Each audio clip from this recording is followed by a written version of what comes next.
ternyata nggak selesai, bahkan tidak ada perubahan. Nah, ini apakah nanti murni dari kondisi psikologis seseorangnya atau memang jinnya kuat? Ini nanti harus didudukkan dulu persoalannya. Baik, kita mulai saja, Ustaz. Boleh. Baik. Recording in progress.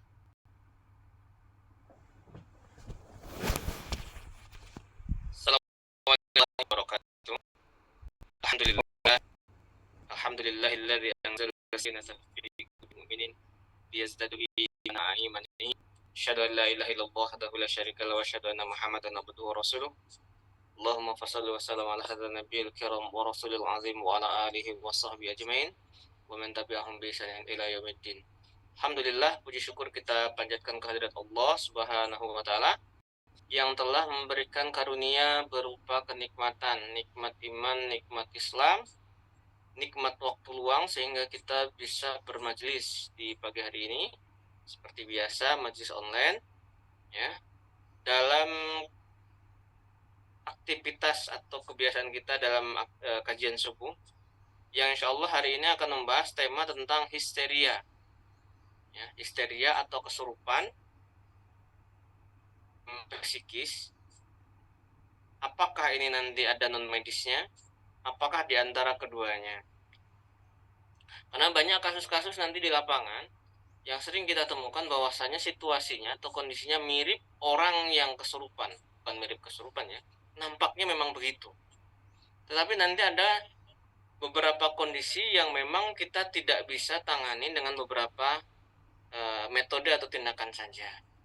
Ada kondisi-kondisi misalkan dicontohkan banyak orang-orang yang sudah tua, apalagi yang sudah sepuh, itu tantrum, ternyata nanti dia mulai muncul kepikunannya udah mulai muncul, dia teriak-teriak, dia ngamuk-ngamuk, ternyata di rukyah juga nggak ada perubahan karena memang situasinya terkait dengan kepikunannya yang mulai muncul.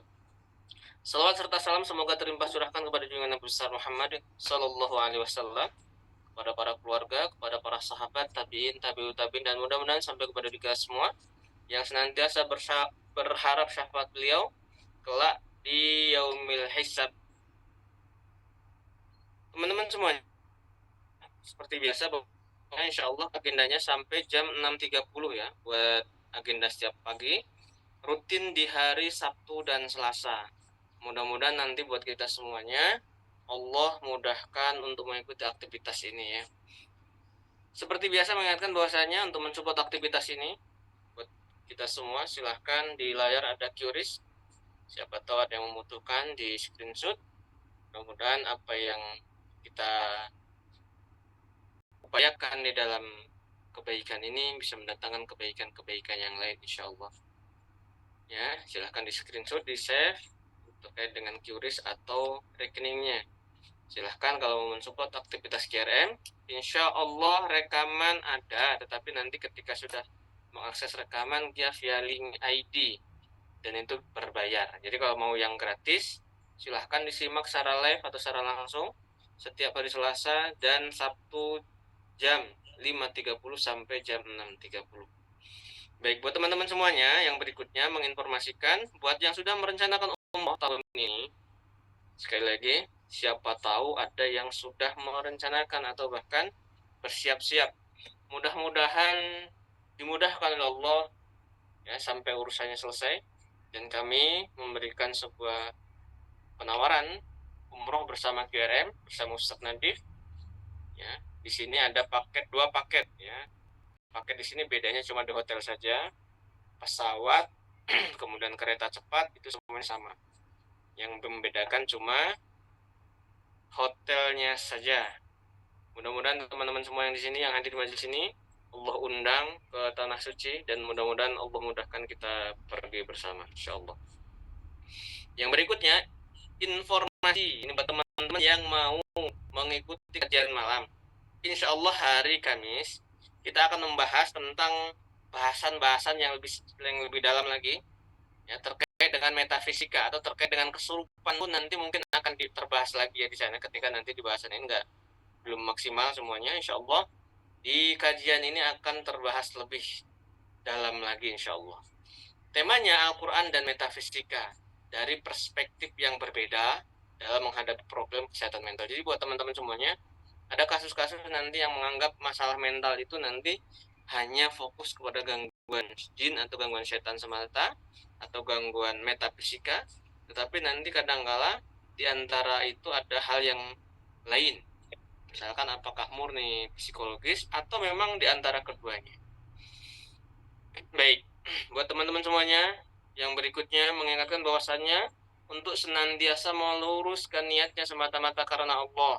Mudah-mudahan dengan niat yang benar, niat yang lurus, kita dimudahkan, diberikan kebaikan untuk memahami semua tema dan materi-materi yang disampaikan oleh guru kita. Yang berikutnya mengingatkan siapkan alat tulisnya, ya, pulpen, buku, tablet, dan lain sebagainya. Silahkan disiapkan untuk mencatat dan menulis materi yang disampaikan oleh guru kita. Nanti ketika sudah ada tulisan atau dirangkum atau dicatat, boleh di-share di grup KRM 1-8. Jadi buat teman-teman nanti yang mau membagikan catatannya, boleh dibagikan di grup KRM 1-8. Siapa tahu nanti ada yang teringatkan, siapa tahu nanti ada yang terbantu dengan tulisan kita. Yang berikutnya mengingatkan lagi, untuk senantiasa menjaga adabnya diantaranya untuk menutup aurat. Mudah-mudahan dengan menutup aurat ini keberkahan Allah berikan untuk kita semuanya. Jadi terputus. Ya? Terputus barusan? Enggak? Atau sinyal saya? Kayaknya enggak, Ustaz. Yang terakhir, mengingatkan untuk senantiasa menutup auratnya, khawatir kameranya terbuka sehingga nanti nampak auratnya oleh sebagian peserta yang lain. Baik, untuk mempersingkat waktu, kita buka terlebih dahulu dengan membaca basmalah secara bersama-sama. Bismillahirrahmanirrahim. Para Ustadz, waktu dan tempat kami persilahkan. Tafadhol Ustaz. Bismillahirrahmanirrahim. Assalamualaikum warahmatullahi wabarakatuh. Alhamdulillah wassalatu wassalamu ala Rasulillah wa ala alihi wa sahbihi wa mawalah. Rabbi shrah li sadri wa yassir li amri wahlul 'uqdatam min lisani yafqahu qawli. Subhanaka la 'ilma lana illa ma 'allamtana innaka antal 'alimul hakim. Alhamdulillah, Bapak Ibu sekalian, teman-teman yang dimuliakan Allah, kita bersyukur hari ini dimudahkan kembali kita hadir di majelis ini. Semoga majelis ini menjadi majelis yang Allah berkahi insyaallah. Amin ya rabbal alamin. Beriring doa untuk kita semua yang hadir di majelis ini, semoga Allah senantiasa karuniakan keberkahan, rahmat. Yang mengalami ujian semoga Allah ringankan, yang sakit semoga Allah berikan kesembuhan sempurna. Yang sedang berat hidupnya semoga Allah ringankan. Semoga teman-teman yang lain yang belum hadir dimudahkan untuk hadir di majelis-majelis berikutnya insyaallah. Hari ini kita melanjutkan sesi yang sebelumnya. Sebenarnya masih masih berurutan dari sesi-sesi yang kemarin, sesi 1, sesi 2. Tema besarnya adalah menemukan tema hal gaib dalam problem mental kesehatan dalam menjelaskan Al-Quran dan Sunnah. Jadi apakah fenomena gaib itu ikut campur gitu dalam problem mental kita. Nah, kemarin di bahasan pertama kedua kita sudah menemukan salah satu referensi atau banyak referensi yang menggambarkan hal ini. Nah, hari ini kita akan fokus pada salah satu tema lebih konkret tentang histeria atau kalau bahasa kita biasanya kesurupan. Nah, apakah tema ini juga ada referensi dalam nas, dalam pendapat para ulama yang menggambarkan hal ini? Yang kedua, bagaimana cara pandang para ulama untuk keluar dari masalah ini? Baik, histeria silahkan bisa dilihat di Wikipedia atau di Google tentang definisi dan yang lainnya. Secara umum, itu adalah situasi yang menggambarkan kondisi seseorang yang secara mental tidak bisa terkendali, secara fisik juga tidak terkendali dalam kondisi tertentu. Jadi, secara emosional, secara perilaku tidak terkendali. Akhirnya muncullah kondisi badan yang tidak bisa dikendalikan dengan gerakan-gerakan tertentu, mengalami kebas, lumpuh bagian tertentu, kemudian emosinya meledak-ledak, menangis, teriak, tertawa, dan lainnya. Nah, definisi ini secara umum demikian ya, secara umum demikian. Nah, pertanyaannya, apakah ada situasi yang serupa dengan definisi ini yang ada dalam nas atau pendapat para ulama? Nah, hal yang menggambarkan situasi yang serupa ini, hal-hal yang menggambarkan situasi yang serupa dengan definisi di dunia ilmu kedokteran atau psikologi ini adalah yang Allah gambarkan dalam surah Al-Baqarah ayat 275. Al-Baqarah ayat 275. Alladzina ya'kuluna riba, mereka yang memakan riba. Nanti di akhirat mereka tidak berdiri kecuali seperti orang yang disentuh oleh syaitan, kesurupan syaitan dalam keadaan gila. Jadi sebagian ulama kemudian menafsirkannya dimaksud dengan yatakhabbatuhu syaitan minal mas, kesurupan syaitan sampai akhirnya jatuh pada gila ini adalah keadaan badan yang tidak terkendali, sempoyongan, ya kurang lebih semakna dengan yang disebutkan di dunia psikiatri tadi, yang ujungnya seperti penyakit gila. Jadi satu tema ini ternyata ada referensi dalam Al-Quran yang mirip definisinya dengan dunia psikiatri atau psikologi tadi. Nah, poin terpenting dari definisi ini ada di sini. Dan ini tujuan kita. Kita berharap psikolog, kemudian psikiater, dunia kedokteran tidak memandang ayat ini sebagai cara pandang lain dari kasus histeria. Maksudnya begini. Nanti kalau ada kasus histeria misalnya, psikolog atau psikiater mungkin akan melihat ini fenomena psikologis. Begitu membaca ayat ini, atau kaum agamawan, dalam tanda kutip kaum agamawan menyebutkan ini gangguan syaitan, jangan dianggap begini, oh itulah cara pandangnya kaum agamawan. Sekali lagi, jangan punya kesimpulan begini, oh itulah cara pandangnya kaum agamawan. Mereka melihat fenomena orang teriak-teriak itu seperti dengan definisi itulah orang yang kena gangguan jin. Itu menurut kaum agamawan, sedangkan menurut kami tidak begitu. Sekali lagi, cara pandang ini harus ditemukan. Psikolog muslim, psikiater muslim, kemudian dengan para terapis Qurani ini ditemukan di titik yang sama. Cara pandangnya begini. Jadi para terapis Qurani pun ketika melihat fenomena kesurupan, jangan memandang psikiater dengan cara pandang begini. Itu cara pandang kalian di dunia ilmu psikiatri. Tapi kami melihatnya fenomena orang gerak sendiri, ngomong sendiri, ini gangguan jin kok. Cara berpikir semacam ini membuat kedua pihak ini berada di kutub yang berbeda, jauh, akhirnya tidak bisa saling mendekat. Sekali lagi, cara pandang yang keliru adalah kaum agamawan, kita misalnya para terapis Qurani, melihat fenomena orang kesurupan tidak terkendali itu sebagai gangguan jin, lalu memandang sebelahnya, para psikiater dengan pandangan, oh, itulah cara pandang kalian dan ini cara pandang kami. Ini keliru. Kemudian para psikiater juga begitu. Kalau kami melihat, nih, gaya bahasanya, kalau kami melihat orang mengalami gerakan-gerakan tidak terkendali itu hanya fenomena psikis saja. Jangan demikian cara berpikirnya. Yang benar adalah informasi dari dunia psikiatri itu informasi yang berharga. Ternyata ada sebagian fenomena gerakan-gerakan badan yang tidak terkendali, seperti fenomena kesurupan tadi, itu adalah fenomena psikis. Kemudian, pada saat yang sama kita menemukan informasi baru dari nas, ternyata orang yang mengalami kejadian semacam tadi sangat mungkin itu disebabkan oleh syaitan. Jadi informasi dari Al-Quran dan informasi dari dunia kedokteran tadi, dua-duanya dipakai. Tidak ditinggalkan salah satu dan tidak berdiri di kutub yang berbeda. Gitu ya cara berpikirnya, supaya nanti ini kita ketemu di titik yang sama.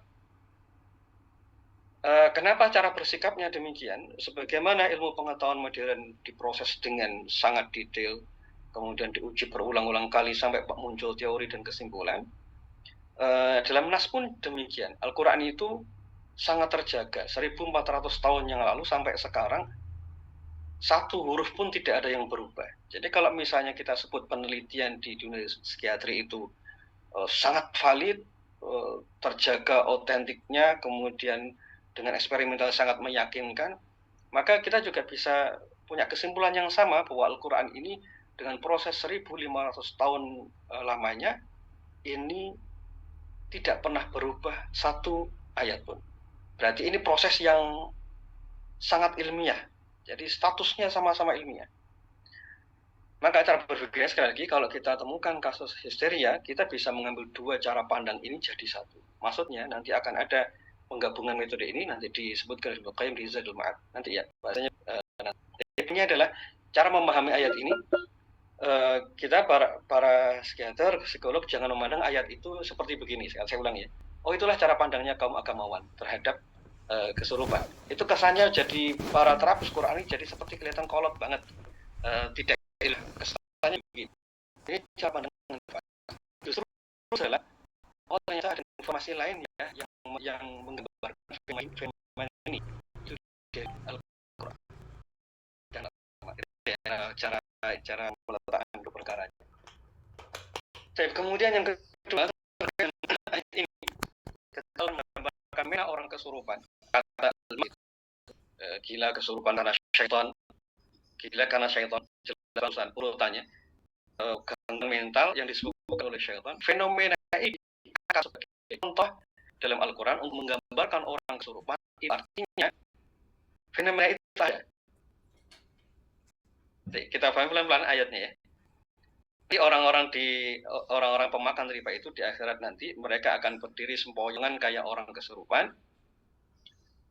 Itu maksudnya kenapa kesurupan ini dijadikan contoh untuk menggambarkan para pelaku riba. Kenapa dijadikan sebagai contoh? Dijadikan sebagai contoh itu karena fenomena itu ada.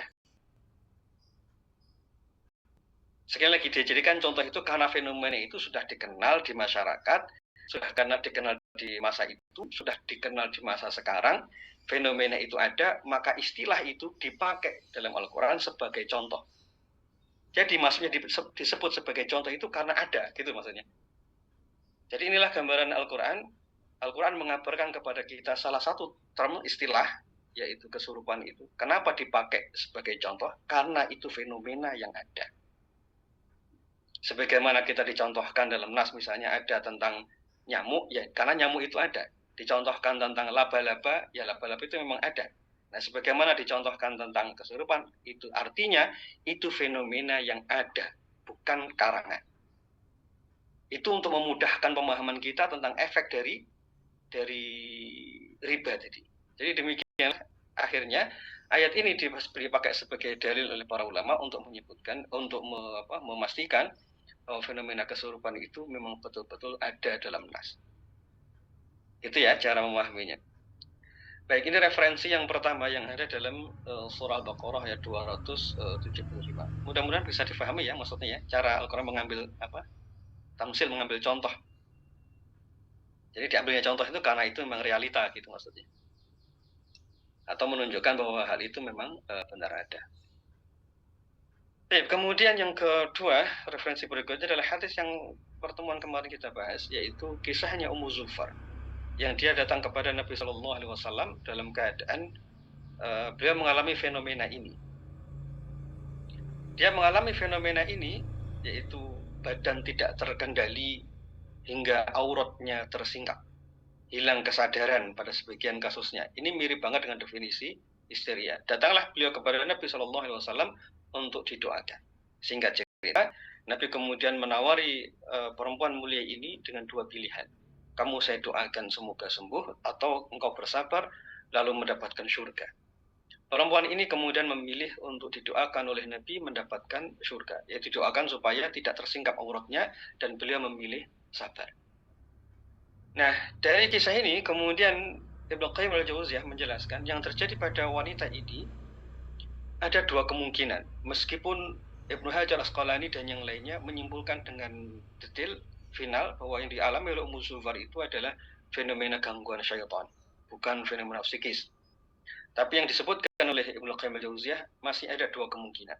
Yang pertama, wanita ini mengalami gangguan syaitan. Jadi ada syaitan yang ganggu wanita ini sehingga mengalami kesurupan. Kemudian yang kedua, beliau mengalami fenomena fisik, bukan psikis. fisik. Ini penjelasan Ibnu Qayyim. Nah, penjelasan Ibnu Qayyim ini agak unik akhirnya. Nah, mari kita masuk ke penjelasan Ibnu Qayyim. Tema kita hari ini, histeria itu psikis atau non medis. Nah, ini ada tambahan dari Ibnu Qayyim al-Jauziyah. Berdasarkan hadis ini, kesimpulan beliau, orang mengalami situasi tiba-tiba hilang kesadaran, kemudian teriak-teriak sendiri, kemudian gerakan-gerakan yang tidak terkendali, ini masih ada dua kemungkinan. Nanti kemungkinan ketiga di bagian akhir. Kemungkinan pertama adalah gangguan syaitan. Ini berdasarkan kisah dalam hadis ini. Beliau tidak mengingkari kemungkinan ini salah satu kemungkinan yang besar. Yang kedua, kemungkinannya adalah gangguan fisik. Di sini beliau menunjukkan kondisi orang mengalami histeria itu ada dua sebab. Sebab ketiga kita tambahkan nanti, tapi bukan dari Ibnu Qayyim. Sebab pertama dari syaitan, sebab kedua dari fisik. Mari kita masuk ke fisik. Penjelasan kita balik ya penjelasannya ya. Kalau mau diurutkan berarti fisik dulu, lalu gangguan syaitan, yang ketiga nanti baru fisik. Kalau fisik, menurut beliau ini karena ada unsur berbahaya, unsur yang merusak dalam dirinya, dalam diri orang itu. Jadi orang bisa mengalami situasi histeria itu ada unsur fisik. Satu, kerusakan syaraf, kerusakan salah satu organ dalam tubuhnya, kemudian ada angin atau gas dalam tubuhnya yang masuk ke salah satu rongga dalam dirinya, lalu kemudian karena keracunan. Jadi ada unsur berbahaya yang masuk dalam tubuhnya.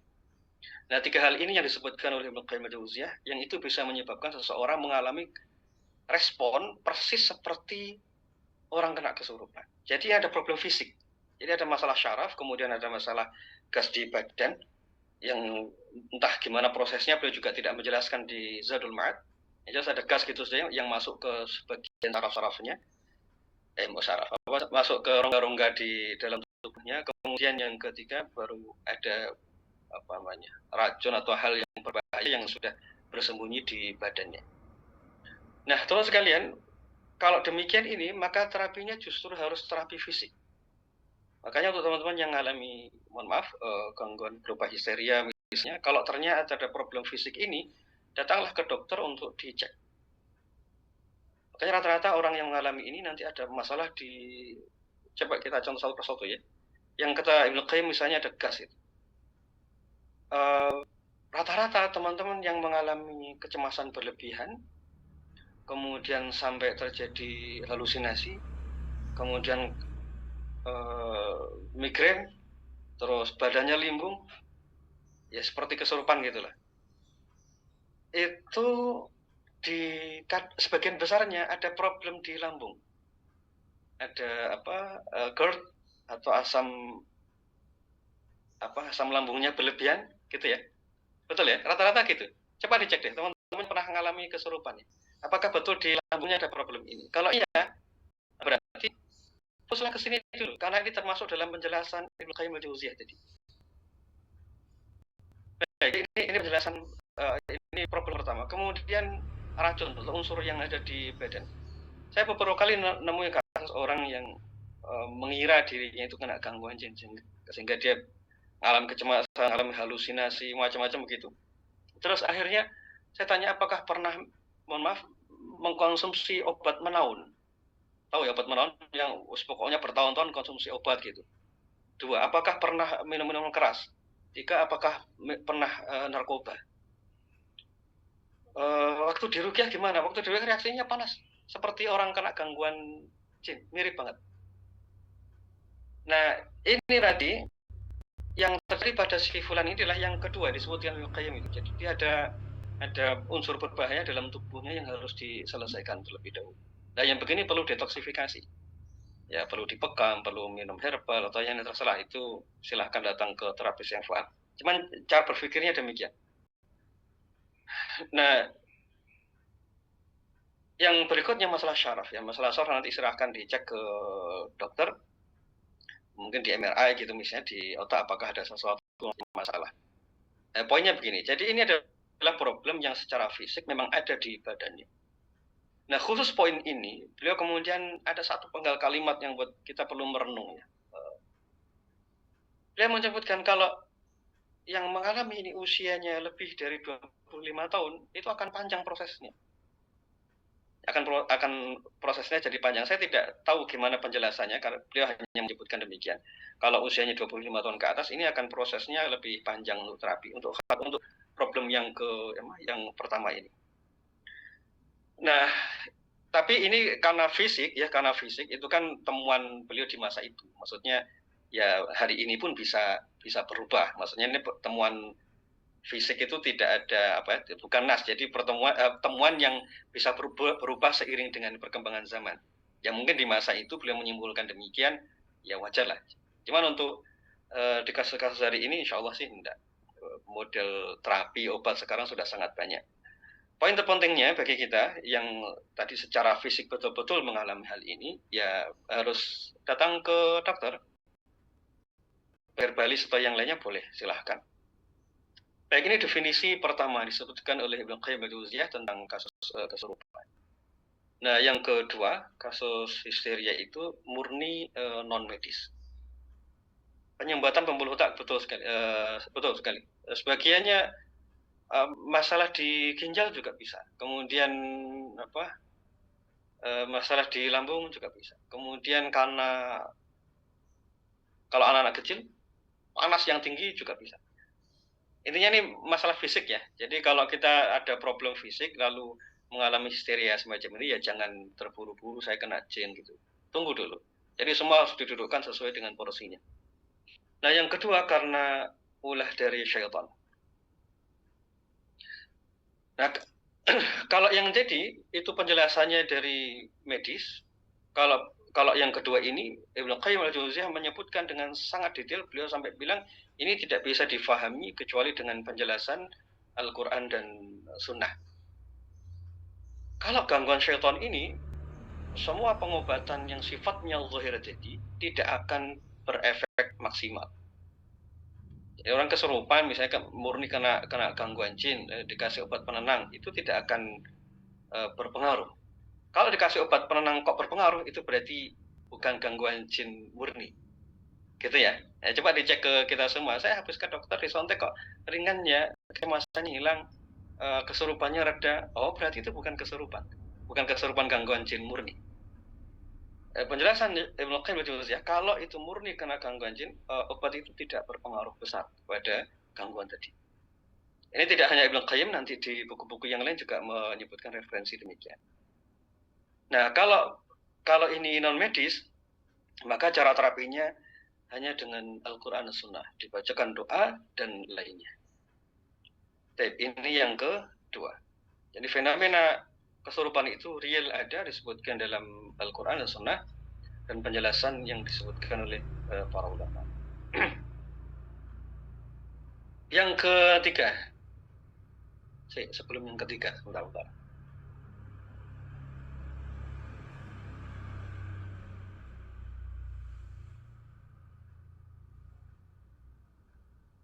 Ya, yang ketiga dulu ya, karena nanti cara terapinya sama. Yang ketiga, penjelasan non medis belum rampung. Masa belum rampung?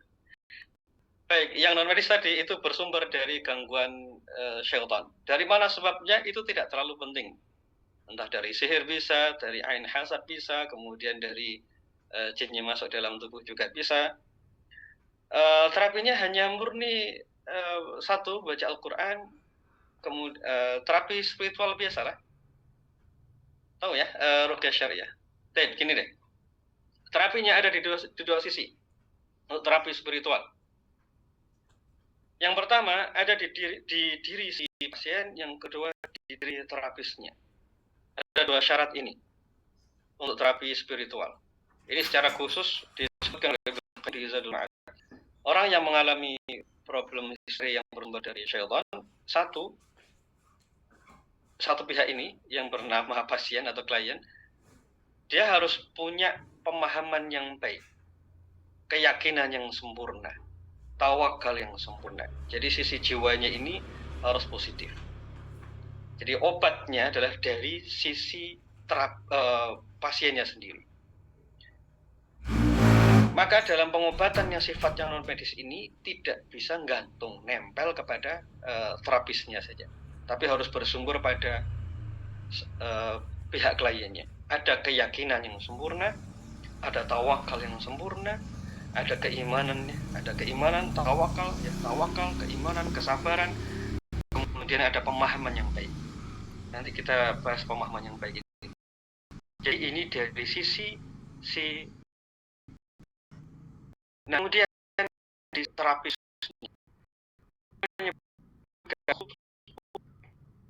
berarti dia jiwa yang itu pertama, yang kedua dari tanda salah satu riwayat beliau cukup mengucapkan ukhruj ya Allah ketika beliau menterapi Utsman ibn al-As. Beliau usap dadanya lalu mengucapkan ukhruj ya Allah, keluarlah kalian musuh Allah, sesungguhnya aku Rasulullah. Ucapan demikian ini cukup untuk membuat syaitan itu keluar, disebabkan karena orang yang mengucapkan itu sangat kuat, sehingga syaitan dan ruh dikerahkan ruh yang baik. Ini pentingnya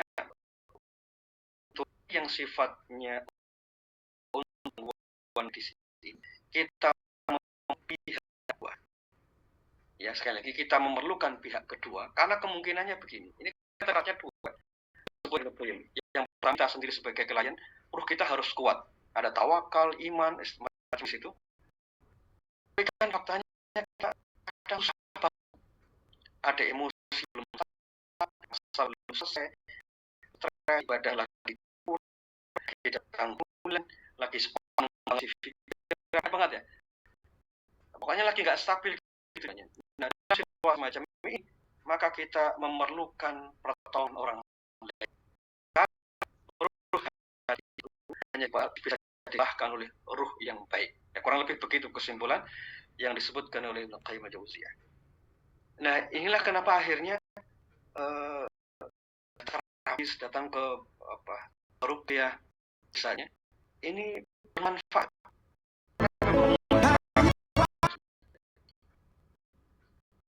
Nah, orang yang telah memiliki ruh jadi cukup, maka itu mau ditambah baik karena itu sebagai senjata. Tapi yang pokok ini adalah kedua pihak dalam proses terapi. Baik. Lalu setelah itu, nah ada hal yang menarik yang disampaikan oleh Ibnu Qayyim di Zadul Ma'ad. Kata beliau, cara mengobati untuk penyakit yang kedua ini, yang dari syaitan, yang pertama, jenazah dan yang lainnya itu nanti ya hari Kamis insya Allah, karena terlalu panjang bahasanya. Yang pertama, kata beliau, cara mengobati dari yang disebabkan oleh syaitan itu, cara berpikir yang sehat. Ada 4 ya, ini yang disebutkan oleh Ibnu Qayyim al-Jauziyah. Yang pertama, cara berpikir yang sehat. Ini kaitan dengan seri yang ketiga, nanti kita detailkan di bagian yang ketiga. Cara berpikir yang sehat, cara berpikir yang positif. Karena semakin positif, semakin sehat cara berpikirnya, gangguan syaitan itu akan melemah dan kekuatan dirinya akan menguat. Yang kedua, cara terapinya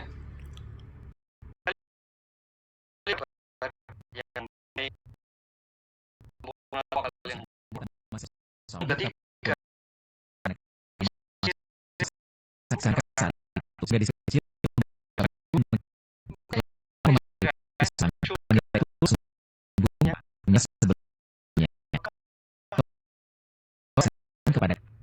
gangguan di situ bukan secara oleh sehingga kita dalam kehidupan nanti akan ini apa efeknya dia akan muncul putus asa, khawatir, cemas, seperti buntu gitu jalan keluar. Nah, cara memangkas semua proses tadi adalah dengan mengarahkan hati dan pikir kita kepada surga dan neraka, supaya kita punya harapan. Ternyata nanti kita akan dapatkan sesuatu yang besar. kita akan mendapatkan kemuliaan dan seterusnya. Silahkan pakai amalan ini, nanti buka hadis tentang surga, tentang neraka.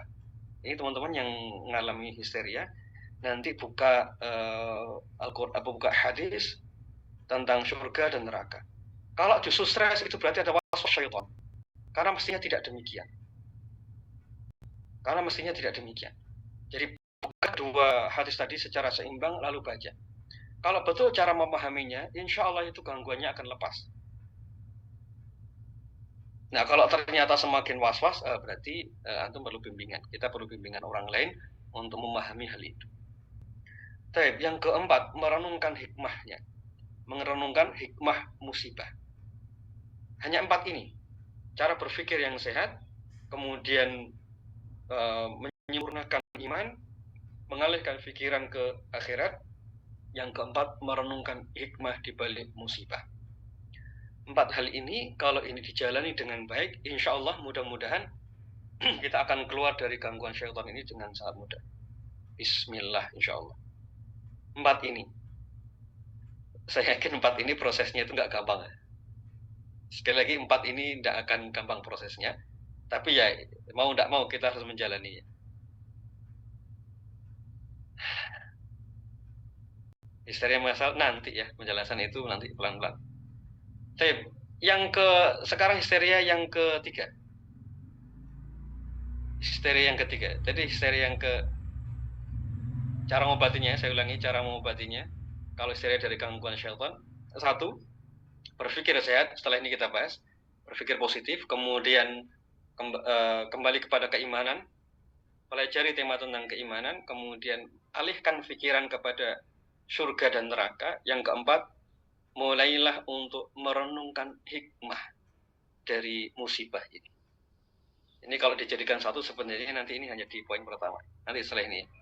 Baik, itu 4 hal ini. Silahkan jadi PR bagi kita mulai hari ini. Sepekan ini pilih yang pertama dulu, sepekan berikutnya yang kedua, gitu ya, 4 pekan misalnya. Selama 4 pekan, selama 1 bulan, mudah-mudahan nanti bulan berikutnya sudah jauh lebih baik kondisi badan kita. Oke ya, 4 pekan ya, 1 bulan. Nah, kemudian yang terakhir, fenomena tentang histeria itu ada kemungkinan yang ketiga. Masih ingat yang pertama tadi adalah fenomena fisik. Kemudian yang kedua fenomena gangguan syaitan. Yang ketiga fenomena psikis. Baik, fenomena psikis ini kalau kita merujuk penjelasan dari Ibnu Qayyim al-Jauziyah tadi, kenapa beliau menyarankan seseorang itu untuk mengubah cara berpikirnya menjadi cara berpikir yang positif? Karena ternyata sebenarnya ada ada cara berpikir yang buruk atau problem psikis itu yang menyebabkan orang bisa kedatangan syaitan tadi atau betul-betul mengalami fenomena histeria. Jadi fenomena histeria yang tadi teriak-teriak, kemudian nangis, itu mungkin masalah fisik atau mungkin gangguan syaitan. Tapi sangat mungkin itu adalah problem psikis. Inilah yang paling banyak dibahas oleh psikiatri, di dunia psikiatri. Rata-rata mereka yang mengalami gangguan histeria itu, ada trauma di masa lalu, ada kesedihan yang panjang, ada kemarahan yang panjang, ada KDRT yang belum selesai. Kemudian ada problem kejiwaan yang belum selesai di masa kecil. Ada problem bullying. Jadi semua problem psikis jadi satu, lalu terpendam dalam jiwanya. Nah, tadi kita kan merenungkan begini. Yang histeria itu ada masalah lambung nggak? Oh iya, rata-rata gitu ya. Nah, sekarang pertanyaannya ditambahin. Yang mengalami histeria itu apakah mengalami problem psikis jauh sebelumnya? Sering melihat fenomena KDRT di rumah atau mengalami KDRT-nya sendiri, mengalami bullying waktu kecil, mengalami pelecehan, mengalami peristiwa traumatik dan lain sebagainya, tekanan mental yang banyak, hidup di lingkungan yang toksik, ketemu dengan orang yang buruk sepanjang hari, ada masalah yang tak kunjung selesai. Intinya cuma satu saja, dua saja, kesedihan yang panjang terekam dalam jiwanya, atau kemarahan yang terekam panjang dalam jiwanya? Kalau iya, ya berarti betul penilaian dunia psikiatri tadi, sebagian histeria disebabkan karena hal ini. Nah, yang menarik adalah Ibnu Qayyim al-Jauziyah tadi menyebutkan terapi tentang mengubah mindset, mengubah cara berpikir yang positif, yang negatif menjadi positif tadi, itu dikaitkan dengan gangguan syaitan. Jadi, pelan-pelan ya. Tadi Ibnu Qayyim al-Jauziyah menyebutkan tentang 4 jenis cara terapi. Yang pertama adalah mengubah cara berpikir menjadi cara berpikir yang positif. Tetapi itu beliau sebutkan ketika menjelaskan tentang gangguan syaitan. Padahal cara berpikir positif itu kan kaitannya dengan psikis. Betul ya? Cara berpikir positif itu kaitannya dengan psikis. Nah, maka kita tarik pertanyaan baru. Apakah fenomena psikis itu juga bisa mengundang syaitan dalam jiwa kita? Kalau iya, berarti orang yang mengalami peristiwa traumatik lalu sekarang mengalami histeria, itu sebenarnya ada 2 hal yang terjadi pada dirinya. Satu, problem psikisnya tadi, yang kedua ditambah dengan problem gangguan syaitan. Makanya kemudian teman-teman yang mengalami, kita yang mengalami fenomena peristiwa traumatik di masa lalu, sensasinya hari ini tuh mirip banget dengan orang yang mengalami gangguan jin. Yang susah tidur, yang ketindihan, kemudian kesurupan, mirip-mirip banget. Yang murni gangguan jin dan kena mengalami peristiwa traumatik di masa lalu, itu mirip-mirip banget. Ya sama saja responnya. Nah, betul atau tidak? Nah, kalau iya, berarti inilah akhirnya kesimpulannya. Peristiwa traumatik di masa lalu itu sangat mungkin dia beririsan dengan gangguan syaitan. Itulah mungkin alasan atau cara kita memahami kenapa Ibnu Qayyim al-Jauziyah menempatkan cara berpikir yang sehat itu di bab gangguan syaitan. Berarti ada fenomena gangguan psikis tadi yang menyebabkan gangguan syaitan hadir dalam diri kita. Nah, teman-teman sekalian, yang agak detail menjelaskan hal ini adalah Syekh Ali Murtada As-Sayyid dalam buku beliau. Beliau sebutkan kurang lebih begini. Ini kurang lebih. Jadi fenomena orang yang mengalami histeria berupa teriakan, tertawa, dan yang lainnya itu belum tentu gangguan syaitan. Tetapi bisa jadi itu adalah fenomena psikis, kejiwaan. Yaitu syaitan itu melekat pada salah satu memori yang dialami. Saya ulangi kalimat beliau. Jadi syaitan itu melekat di salah satu memori yang pernah dialami oleh si pasien itu. Ini satu-satunya buku yang saya lihat menjadikan satu antara konsep di dunia psikiatri dan dunia dan di NAS ya, dan NAS. Ini yang menggabungkan 2. Tadi di awal saya ingin dudukkan para dokter, kemudian dunia spiritual, para agamawan, para terapis ruqyah, ini harus ngumpul jadi satu. Dan ini satu-satunya buku yang menggabungkan dua sudut pandang ini. Ini yang paling adil menurut saya. Jadi teman-teman sekalian, dan ini yang kita temukan akhirnya di lapangan, faktanya juga demikian. Nah, baik. Jadi persoalannya sekarang, Pak, kalau saya mengalami gangguan non-medis, lalu ditarik ke belakang, saya mengalami problem fisik, berupa minum-minuman keras, narkoba, kemudian problem di lambung, apa yang harus saya lakukan? Berarti problem fisiknya diselesaikan, plus setelah itu problem non-medisnya. Kalau saya mengalami, perhatikan pelan-pelan, kalau saya mengalami problem psikis, lalu ketika ditarik ke belakang, saya mengalami masalah mental berupa KDRT, kemudian peristiwa traumatik. Apa yang harus saya lakukan? Yang dilakukan adalah menyelesaikan problem traumatik atau psikisnya dulu, baru setelah itu gangguan syaitannya. Cara menterapinya demikian. Nah, kalau tidak dibuat demikian, mohon maaf, hampir pasti nanti proses itu akan muter-muter gitu, nggak selesai-selesai. Inilah pentingnya para terapis ruqyah duduk bersama dengan dokter dan psikiater. Karena ada 3 kemungkinan itu yang terjadi pada diri kita. Nah, jadi kalau pertanyaannya di judul ngaji di kajian ini, histeria itu fenomena psikis atau non medis? Bisa dua-duanya, bisa komplikasi. Yang repot lagi itu kalau komplikasinya 3. Mohon maaf ya. Kalau komplikasinya 3, sudahlah sakit fisiknya, ditambah dengan peristiwa traumatiknya, ditambah dengan gangguan jin. Ini membutuhkan taufik, membutuhkan rahmat Allah. Yang mengalami ketiga hal ini, saran saya jangan terapi mandiri. Datanglah ke terapis yang memahami hal ini dengan baik.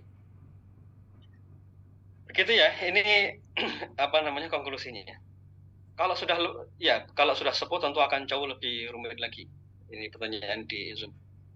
Tapi poinnya, cara berpikirnya, karena ketiga hal ini sudah betul-betul terjadi pada diri kita, nah sekarang kita buat skala prioritas. Masih ingat konsep yang kemarin kita bahas? Bagaimana caranya? Cara terapinya yang dilakukan oleh Nabi kepada Muzafar? Beliau membuat skala prioritas.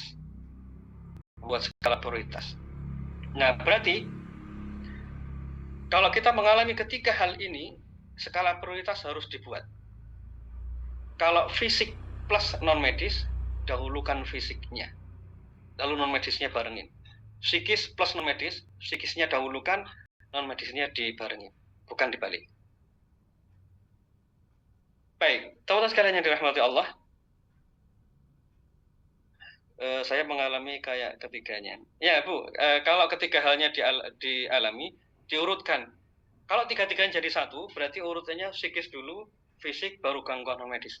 Kenapa gangguan non medis kok ditaruh di terakhir? Karena gangguan non medis itu naik turun seiring dengan kualitas 4 hal yang tadi disebutkan Ibnu Qayyim.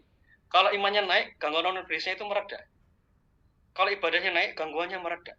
Semakin hati kita taat pada akhirat, gangguannya itu mereda. Jadi itu relatif lebih ringan. Sedangkan gangguan fisik tadi itu butuh pengobatan segera. Psikis butuh pengobatan segera. Jadi sekali lagi, kalau tiga halnya ini terjadi pada diri kita, psikis dahulukan, lalu kemudian fisik, yang ketiga baru gangguan non medisnya. Jangan dibalik. Kalau antum balik, nanti lama sekali proses terapinya. Saya bisa bilang begini karena inilah temuan yang saya dapati di lapangan. Gimana kalau fisik dulu lalu psikis? Psikis dulu. Karena psikislah yang berpengaruh ke fisik nantinya. Jadi nanti silahkan komunikasi ke orang yang paham dalam hal ini, atau ikuti aja kajian inilah. Tiap pekan nanti pelan-pelan kita akan punya pemahaman yang baik. Gitu ya, itu urutannya. Baik, kemudian cara berpikir sehat tadi yang disebutkan oleh Ibnu Qayyim al-Jauziyah di fenomena psikis maupun non medis. Kenapa itu menjadi sebab terpenting? Maksudnya disebutkan di prioritas pertama. Karena sebenarnya salah satu yang menyebabkan kita semakin rumit menghadapi masalah psikis dan masalah non medis itu justru karena kondisi cara berpikir kita yang tidak pas. Oke, cara berpikir kita yang nggak pas. Cara berpikir yang nggak pas ini yang menyebabkan gangguan fisik terasa berlipat-lipat, kemudian gangguan psikis juga terasa berlipat-lipat oleh gangguan medisnya. Jadi cara pertama yang harus dilakukan itu adalah mengubah cara berpikir dulu menjadi cara berpikir yang positif. Saya ilustrasikan sederhana sekali. Teman-teman sekalian, kita pernah lihat kasus histeria mahal di anak SMP dan SMA? Pernah ya? Sering ya? Anak SMA kesurupan massal ya? Sering ya? Baik. Yang di IG, pernah lihat kasus kesurupan massal di SMP? Pernah tahu ya? Viral biasanya di pesantren banyak. Baik. Pertanyaan saya, Anda pernah lihat kasus kesurupan massal di anak di PAUD atau TK? Jadi, Anda pernah lihat kasus kesurupan massal tapi di TK? Raudhatul Atfal. Nggak ada ya? Anak TK kesurupan masal nah.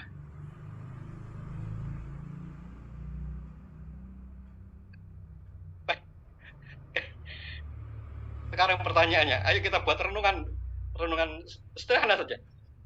Kenapa di anak-anak di Raudatul Atfal gitu, di anak-anak PAUD ya, sebelum TK malahan, kenapa di anak-anak itu tidak ada fenomena kesurupan massal di anak-anak usia TK? Sedangkan di anak-anak SMP, SMA itu jauh lebih banyak. Tantrum bukan kesurupan ya, yang saya maksud ini kesurupan histeria yang betul-betul kayak kesurupan yang kita kenal. Pertanyaan saya sederhana, kenapa anak-anak di PAUD itu, di PAUD tidak mengalami kesurupan, sedangkan anak usia SMA kok banyak banget kita temukan anak SMP dan SMA itu mengalami kesurupan? Apa kira-kira?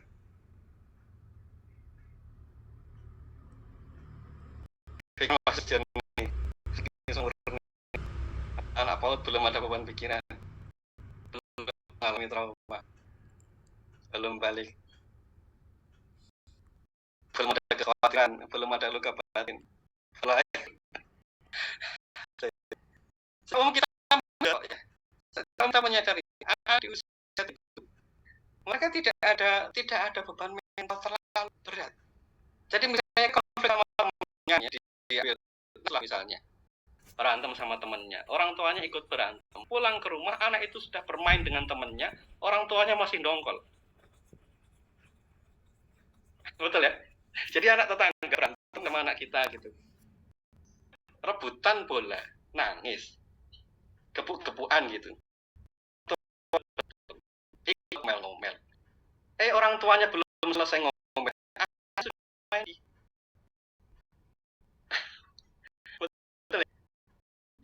Masya Allah, mereka tidak bisa menyimpan memori negatif itu dengan panjang, mereka dengan delik sekali, selesai gitu. Itulah yang terjadi pada anak-anak TK, itu yang terjadi pada anak-anak PAUD. Mereka tidak punya perasaan dendam, mereka tidak punya cara berpikir yang negatif. Kesel ya kesel, main ya main gitu. Cara berpikir mereka ini, isi batin dan pikiran mereka itu positif banget. Ya bapak ibunya berantem dengan tetangga, anaknya masih bisa bermain. Itulah persoalan sebenarnya. Kalau mau kita kembali konsep yang tadi disebutkan oleh Ibnu Qayyim al-Jauziyah. Cara berpikir yang positif, cara berpikir yang sehat itu kenapa menjadi obat yang menakjubkan dalam terapi ini? Karena ternyata cara berpikir yang positif tadi itu menyebabkan ulah syaitan itu sangat lemah pada dirinya. Dan ini pula akhirnya menjadi kesimpulan bagi kita, oh ternyata orang mengalami histeria itu disebabkan karena kondisi cara berpikirnya, kondisi jiwanya yang memang tidak positif. Menyimpan dendam, menyimpan sakit hati, itulah yang akhirnya menyebabkan begitu di usia SMP. Coba perhatikan SMP itu mulai rivalitas, dia mulai kenal musuh, dia mulai kenal pesaing, dia mulai kenal lawan jenis, mulai muncul egonya. Di situasi itulah yang menyebabkan akhirnya syaitan itu, kalau kita sebut syaitan pengganggunya, syaitan itu mulai punya pintu yang lebih banyak. Atau kalau ini peristiwa traumatik di usia SMP, SMA, itu kita mulai bisa mengenal tentang ego kita, mulai bisa mengenal itulah yang namanya si fulan yang menyakiti. Persepsi yang tadinya positif bisa berubah menjadi negatif. Itu ketika akal sudah mulai ada. Itu terjadi di usia SMP. Tapi tidak terjadi pada anak PAUD, tidak terjadi pada anak TK. Jadi sekarang kalau kita mau belajar poin yang pertama, ya bullying sudah ada tapi tidak ada kesurupan di situ. Sedangkan kita di usia sekarang ini, begitu kita mengalami bullying, langsung kesurupan di usia sekarang. Nah, berarti sekarang yang patut jadi PR bagi kita, kalau mau, tadi kan PR-nya 4 ya, 4 amalan ini selama 4 pekan. Yang pekan pertama berpikir positif. Berarti mulai sekarang, mari sama-sama kita berpikir, melihat segala sesuatu dengan cara pandang yang positif terlebih dahulu.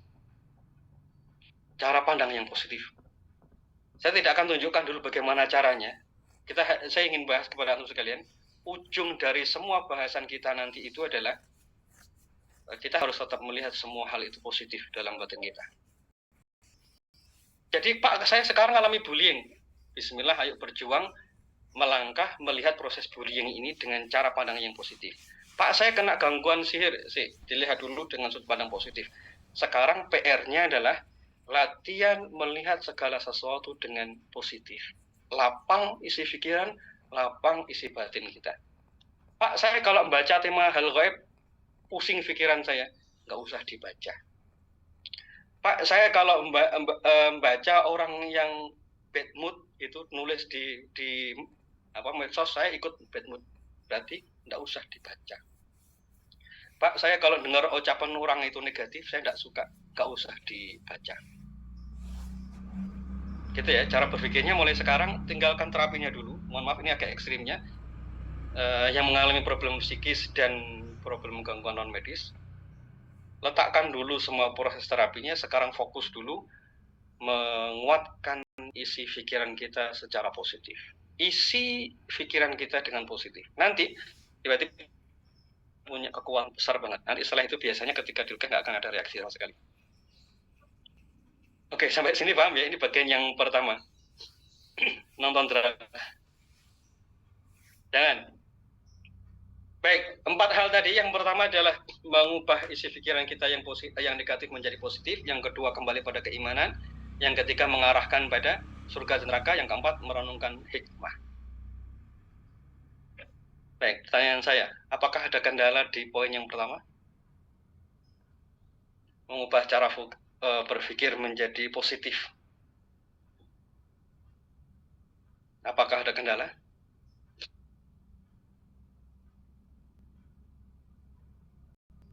Enggak, bismillah.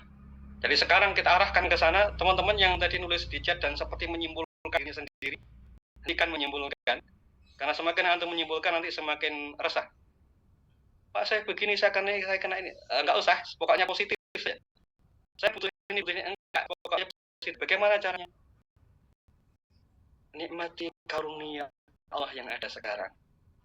Belajar berlapang dada, belajar bersyukur atas kebaikan orang lain, belajar memaafkan kalau orang lain itu berbuat keburukan kepada kita. Isi pikiran kita dengan sifat-sifat yang baik. Pak, saya vonisnya ini, tinggalkan semua vonisnya dulu. Pak, saya ini karena dibully, tinggalkan kesimpulan itu. Pokoknya sekarang isi pikiran kita dengan positif. Sampai ketika kita membuat kesimpulan, saya kena ini. Semua kesimpulan itu hanya membuat kita semakin resah. Tinggalkan kesimpulannya, kita fokus pada karunia. Sekali lagi, tinggalkan semua kesimpulan, letakkan pikiran kita hanya di satu hal. Karunia Allah itu besar. Jadi gitu ya, kalau tadi ada yang nanya gimana caranya membangun pikiran positif. Semua kesimpulan negatif letakkan, buang. Pak, saya divonis, Pak, saya tinggal dengan orang ini yang toksik, Pak, saya tinggalkan dulu. Sekarang fokus pada karunia Allah. Yang paling susah di sini, karena yang paling susah di sini. Nanti setelah itu cara terapinya itu lebih gampang. Sekali lagi cara terapinya jauh lebih gampang. Oke ya. Jadi ini PR 1 pekan. Tinggalkan semua kesimpulan, tinggalkan semua statement tentang diri sendiri, tinggalkan. Saya begini karena si fulan, tinggalkan. Guys, pokoknya hari ini kata kuncinya tinggalkan semua kesimpulan yang sudah kadung melekat dalam pikiran. Pak, saya tinggal dengan keluarga yang buruk ke saya tidak bisa sembuh. Tinggalkan itu, tinggalkan pikiran itu. Saya hidup dengan karunia Allah. Guys, Pak, saya hidup dengan orang buruk. Enggak, saya tinggal hidup dengan karunia Allah. Pak, ini saya dizalimi. Enggak, saya hidup dengan karunia Allah. Tinggalkan semua kesimpulan yang negatif, lalu isi pikiran kita dengan karunia Allah yang maha luas. Wis pokoknya karunia Allah itu luas, tinggalkan pikiran negatif. Ini pekan pertama ya. Saya berharap ketika nanti kita bahas semacam ini, terus pikiran mulai terbuka, terus nanti ringan, reaksi yang ekstrim, abaikan saja, tidak usah terlalu didramatisir, santai saja. Nah, teman-teman sekalian, inilah alasannya kenapa akhirnya kalau misalnya ada orang kena gangguan non medis, kita selalu bilang, enggak, biarin aja. selalu kita arahkan demikian. Marojiknya adalah penjelasan Ibnu Qayyim ini. Sekali lagi, marojiknya adalah penjelasan Ibnu Qayyim ini. Begitu ada orang, Pak, saya mengalami ini. Udah, biarin aja. Gak usah dipikir. Kenapa demikian? Karena karunia Allah itu yang perlu menjadi fokus perhatian kita. Sekali lagi, fokuslah pada karunia. Kalau mata fokus pada karunia, akan muncul harapan yang besar. Akan muncul harapan bahwa akan muncul persepsi dalam pikiran kita bahwa kita tidak pernah sendirian. Satu, akan muncul harapan bahwa ini akan selesai. Kalau kita fokus pada karunia, perasaan sepi sendiri itu tidak akan pernah ada. Kalau kita fokus pada karunia, kita tidak akan pernah merasa bahwa hidup kita ini buntu. Kalau kita fokus pada karunia, kita akan terus menemukan jalan keluar. Fokus mencari jalan keluar. Sebaliknya, kalau kita fokus pada statement-statement negatif tentang diri kita tadi, mata itu akan tertutup, hati itu akan resah, karunia di depan mata nggak kelihatan, rezeki di depan mata nggak kelihatan, batinnya negatif, vibes-nya itu negatif, omongannya negatif, pikirannya negatif, yang disampaikan negatif, nggak enak semua, dirinya nggak enak, yang dengerin nggak enak. Lalu bilang orang lain nggak mau peduli sama saya, padahal isi pikirannya negatif, batinnya negatif. Paham sampai di sini? Jadi kalau diri kita ini selalu negatif, nanti orang lain akan merasakan negatif. Kalau isi pikiran kita positif, orang lain vibes-nya akan positif. Dan kita akan melihat sesuatu di sekitar kita itu sangat penuh dengan kebaikan. Baik, garis bawahi 4 amalan yang tadi disebutkan oleh Ibnu Qayyim al-Jauziyah. Jadi kesimpulannya, kalau judul kita hari, apakah ada histeria itu psikis atau non medis? Dari penjelasan Ibnu Qayyim al-Jauziyah ini berarti ada bukan hanya psikis atau non medis, tapi justru 3. Histeria itu sangat mungkin dia adalah karena ada problem fisik di badan kita. 2, mungkin ada gangguan syaitan. Yang ketiga, ada gangguan problem psikis. Nah, langkahnya ada 4 tadi, tapi selesaikan dulu yang pertama, yaitu berpikir positif. Semoga Allah berikan taufik kepada kita. Nanti pelan-pelan kita akan belajar cara mengurainya. Kalau nanti di Kamis malam ya, itu salah satu cara mengurai konsep-konsep yang tidak pas, yang perlu kita buang, insya Allah nanti. Baik, saya kembalikan ke ABD. Alhamdulillah, mudah-mudahan pada paham ya apa yang saya sampaikan hari ini. Dan ini